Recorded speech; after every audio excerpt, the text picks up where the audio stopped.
হ্যাঁ, এর আগে আমার কথা একটু কেটে কেটে আসছিল। তুমি 100% মেকআপ করছো, আমি বাজি। এবং এটা আমি দর্শকের কাছে চ্যালেঞ্জ ছুড়লাম, তুমি মেকআপে আছো, তোমার তোমার মুখে মেকআপ আছে।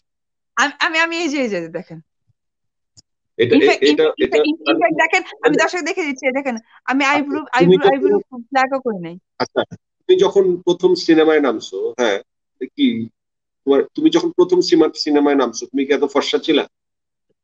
তুমি তাহলে আমি হোয়াইটেনিং এর চেয়ে করছো। বেশি, নো নো নো, আমি এর চেয়ে বেশি ফর্সা ছিলাম ভাইয়া, রোদে পুরো আরো কালো হয়ে গেছি, বাট এই লাস্ট 2 মাসে আবার সে আগের ফিলটা চলে আসছে। কারণ আমি তো বারান্দাতেও বের হই না। আর বসে থেকে কি করবো প্রথমে, বারান্দায় যখন বের লকডাউন। হওয়ার যে ফর্সাটা হয়, সেই ফর্সা এই ফর্সা একটা, এটা হচ্ছে পাল ক্রিম মার্কা ফর্সা। কিছু একটা মাইকা ফর্সা হয় না মানুষ, বা ফেয়ার এন্ড লাভলি টাইপ ফর্সা।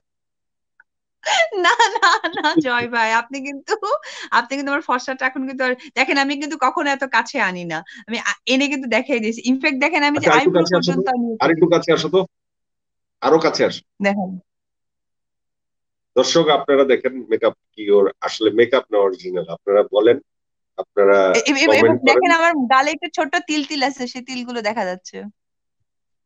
হ্যাঁ, ঠিক আছে। আসলে এত ক্লোজ থেকে তুমি তিল টিল দেখাও না, দর্শকও অস্থির হয়ে যাবে, আমিও অস্থির হয়ে যাবো।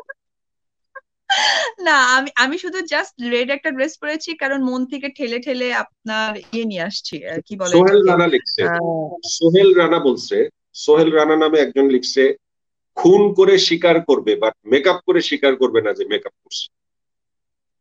সব ভাইয়া মেয়েদের আমি কথা। আমি আমি আমি আমি আমি একটা ইয়ে দেখাই, কি বলে এই যে টিস্যু, ঠিক আছে, এই দেখেন।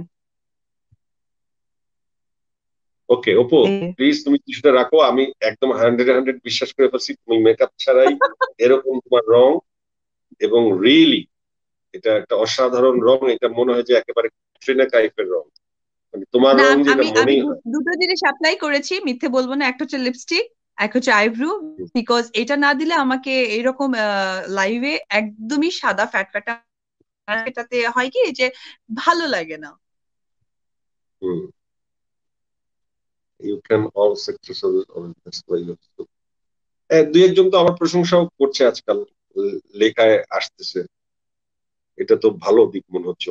এবং আস্তে আস্তে এটার জন্য তোমরাও আসলে অনেকটা আমাকে হেল্প করছো, এই যে তুমি আমার সাথে শো করার এক্সপিরিয়েন্সটা যেভাবে শেয়ার করলে, এতে অনেক মানুষের আসলে ভুল বোঝাবুঝির অবসান হবে। কারণ আমরা যারা একসাথে শো করছি, তারপর দর্শক কিন্তু নানান ভাবে এটাকে বিচার বিশ্লেষণ করছে, জয় অপমান করেছে, এভাবে প্রশ্ন করতে পারে না।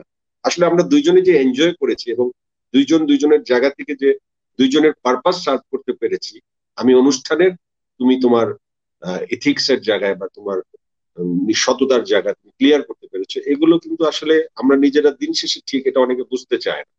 এটা দর্শকের জন্য রাইট। আমাদের একটা ইনফরমেশন হতে পারে।